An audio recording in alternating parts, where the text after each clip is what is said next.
En tant que femme, oui, je pense que comme toutes les femmes journalistes, on a toutes été confrontées à un moment ou à un autre à une forme de discrimination, à des remarques sexistes, à des collègues qui vont douter de vos compétences, hommes ou femmes d'ailleurs. Hein. Ça peut venir de femmes qui peuvent être très dures envers d'autres femmes journalistes, des femmes plus âgées qui, par exemple, peuvent avoir des remarques, peuvent tenir des remarques très agressives vis-à-vis de jeunes consoeurs. Donc oui, comme beaucoup de femmes journalistes, j'ai été confrontée à des maladresses que j'expliquais un peu plus tôt, ou même à des attaques parce qu'on vous pense pas capable de faire ce que vous faites parce que vous incarnez, on va dire, pour ces gens-là, le sexe faible. Vous n'êtes pas capable de faire certaines choses alors qu'en fait, c'est totalement faux.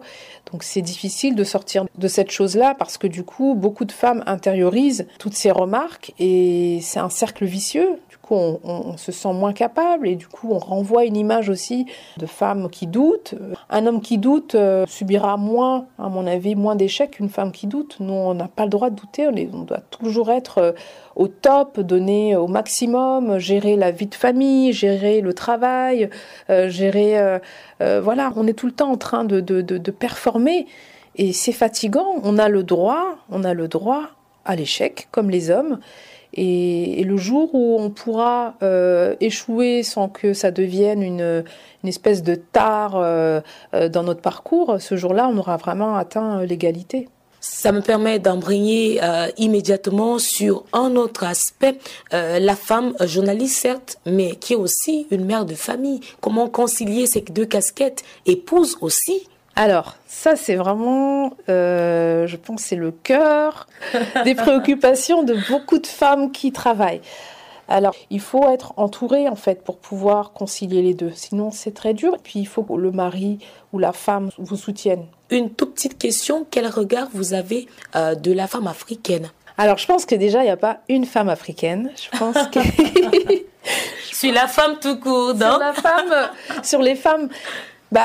moi, je pense que c'est des femmes qui sont... Moi, elles m'inspirent énormément. La première femme à laquelle je pense, c'est ma mère, qui est venue en France. Elle avait 17 ans. Elle venait d'un petit village au nord du Mali. Elle avait été elle a fait que le cycle primaire. Et elle s'est battue. Elle a eu 5 enfants qui travaillent, qui ont des situations, Dieu merci. Et ça n'a pas été facile pour elle. Et je me dis, voilà, une femme qui est arrivée dans les années 70 en France, elle était la seule noire du quartier, avec son mari, donc mon père. Et elle a bravé toutes les difficultés, elle a bravé tout ça seule. C'est-à-dire qu'elle était seule. Elle n'avait ni sa mère, ni ses sœurs. Elle a perdu son père alors qu'elle était là. Elle a perdu un grand frère alors qu'elle était en France, toute seule. Et donc je me dis, c'est qu'en nous, il y a quand même cette force qui fait qu'on est obligé de survivre. Les Africains, je ne sais pas pourquoi c'est comme ça, mais on doit survivre. Et on n'a pas le choix, c'est la survie parfois ou la disparition. Donc on survit, parfois c'est dur, mais on arrive quand même à se relever. Et ça, c'est vraiment la chose la plus importante. Quand j'étais aux États-Unis, à la fin du programme des visiteurs internationaux auquel j'ai participé, avec vous d'ailleurs, j'ai retenu une phrase du chef du département d'État qui avait organisé tout ça, c'est qu'il disait qu'en fait, en Afrique, vous avez tout. Parce que vous avez la famille, vous avez l'amour, vous avez la santé. Beaucoup de gens dans les pays occidentaux ont certes une grande voiture, une grande maison, un compte en banque plein, mais ils n'ont pas tout ça. Parce qu'ils n'ont pas réussi à créer des sociétés qui incluent tout ça. Donc pour moi, la femme africaine, pour revenir à la question, c'est vraiment celle qui incarne pour moi la puissance. Pour moi, la femme africaine, elle est puissante. Après, on a tendance aussi à penser que comme elle est forte, elle peut tout porter. Et c'est ça le problème. C'est que c'est pas parce qu'elle est forte que les hommes, que la communauté, que la société doit se reposer sur les femmes africaines. Les femmes africaines ont besoin aussi qu'on prenne soin d'eux. Elles ont besoin qu'on les porte, parce qu'elles portent beaucoup. Elles portent tout un continent, tout un pays, toute une famille sur les épaules. Et c'est pas juste, quand un enfant réussit, on dit c'est l'enfant de son père. Quand un enfant échoue, on dit que c'est l'enfant de sa mère. En plus, il y a une forme d'ingratitude envers les femmes que je trouve vraiment insupportable. Donc moi, je crois vraiment en notre pouvoir de résolution des conflits.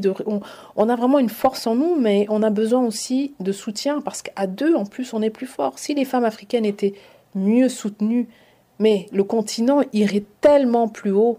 Parce qu'à deux, on est plus fort. C'est comme dans un foyer, quand vous avez l'homme et la femme qui se soutiennent.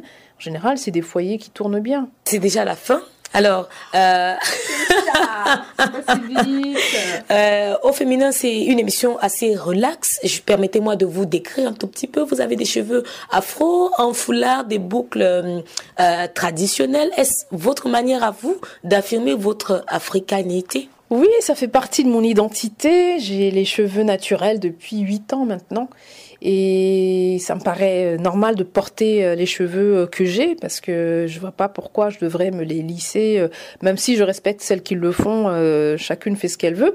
Mais moi, quand même, pour moi, ça ne me correspondait pas. Donc ça, c'est important que je porte mes cheveux. Après, je fais des rajouts, j'adore les rajouts. Là, je me suis acheté une perruque. Des États-Unis. Voilà, une perruque lisse. Parce que je trouve que c'est génial. On peut faire tellement de choses, nous, avec nos cheveux. Si demain, je mets ma perruque, qu'est-ce qu'il y a? Je mets ma perruque et je serai très contente comme ça. Donc, pour ça, ensuite, le foulard dans les cheveux,